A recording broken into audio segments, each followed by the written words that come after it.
or maybe you have and maybe you haven't. It comes to us straight from the Bible, because Thomas was one of the guys that went around with Jesus, one of the 12 men that followed him around. But why was he called doubting? Well, you maybe have heard the story, but let me tell you a bit about Thomas. We don't know very much, but what we do know makes him a little bit of a hero of mine. I'd like to explain why. First of all, he was a twin. Now, this is nothing more than a sort of convenient coincidence that I happen to be a twin as well. Everywhere you read about him in the Bible, it says Thomas, also called Didymus, which is Greek for twin. It's a bit like saying Mr. Sparks, also known as the twin. And then we hear about Thomas. He didn't say very much, but what he did say tells us a little bit about him. The reason I like the fact that he's a twin is that it's just possible he knows what it feels like to have just had a haircut and be repeatedly mistaken for your twin brother. What he did say, though, tells us a little bit about him. And one of the times when we hear him say something is when Jesus says to the disciples, we need to go and see Lazarus, who's dying, very sick.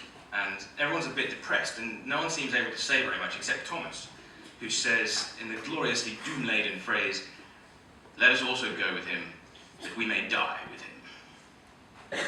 So certainly courageous, if a little lacking in the optimism department. But thirdly, he's honest. And I'd love to be more identified with this. It's something I prize above most things, honesty. And there's a good example when Jesus is talking in quite a cryptic way about where he's going and how he's going to prepare a place for them where he's going, and finishes with the statement, you know the way to where I'm going. And you can imagine the disciples standing around smiling and nodding, saying, yeah, we know the way. And Thomas is thinking, I have no idea what's going on. And to his credit, I think, he says so. He says, Lord, we don't know where you're going, so how can we know the way? And actually that provokes a response from Jesus which is very clear and very famous. Jesus says, I am the way, the truth, and the life, and no one comes to the Father except through me. But it was Thomas's honesty at admitting he had no idea what was going on that brought that out. And I like that. But the reason you've probably heard of doubting Thomas is the final time he's mentioned in the Gospels. When Jesus appears to all the disciples after he's been raised from the dead, and all the disciples see him, except Thomas. And they tell Thomas when they see him next that, oh, we saw Jesus. And he's like, well, unless I see him myself, unless I touch him, I can't believe it. And this doubt is what he's famous for. But I think that's important. Skepticism is a way of thinking about things and not believing them unless you've tested them in some way. And I think that's important in many times. It is honest. If Thomas pretended he didn't have doubts, it would have been a whole different story, but it would be a pretense. It's entirely false to pretend that you do not have questions and doubts if you do. And the good thing is that if something is true, it will stand up to questioning because it's true. And if it's not true, then it deserves to be questioned, frankly, and rejected. And that is why I think doubt is important. In Thomas's case, his doubts were answered by Jesus in person. The next week, Jesus turned up and spoke to Thomas directly and said, you believe now. Some people will need to believe, though they haven't seen me. But I think this honest admission of questions is important. And if we deny that, we're just pretending. You may think that the opposite of faith is doubt. But I've heard it said, although I can't find the author of this quote, but it's an intriguing quote nonetheless, that the opposite of faith is not doubt, but certainty.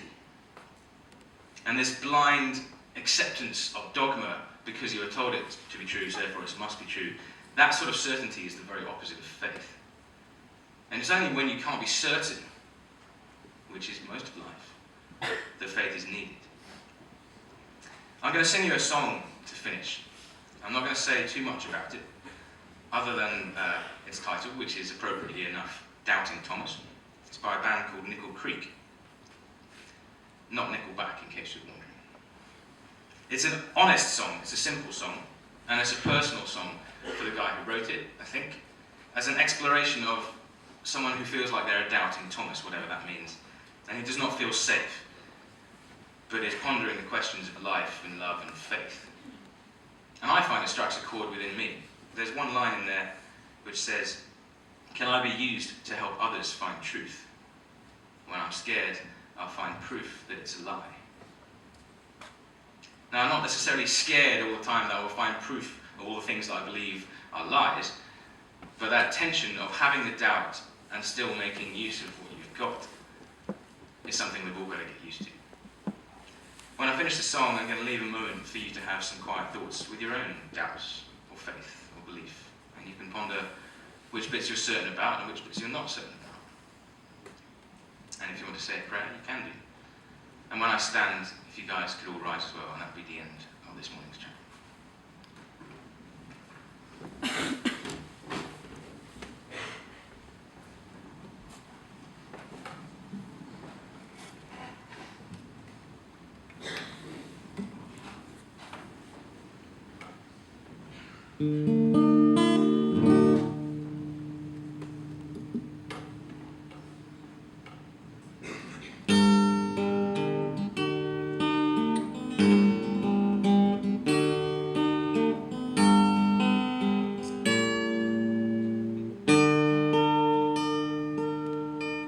What will be left when I've drawn my last breath? Besides the folks I've met and the folks who know me, will I discover a soul-saving love, or just the dirt above and below me? I'm a doubting Thomas. I took a promise, but I do not feel safe. Oh, me of little faith.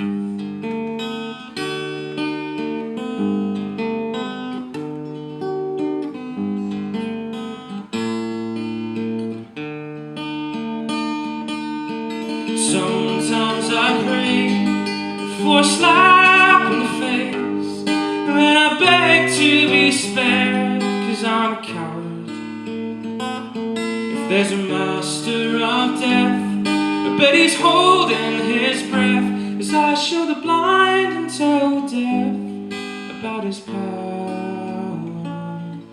I'm a doubting Thomas. I can't keep my promises, and I don't know what's safe. Oh, me of little faith.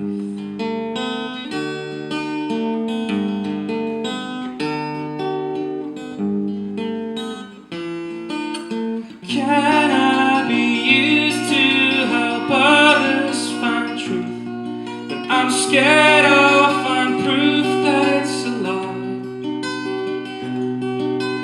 Can I be led down a trail, dropping breadcrumbs that prove I'm not ready to die? Please give me time to decipher the signs. Please forgive me for time that I've wasted.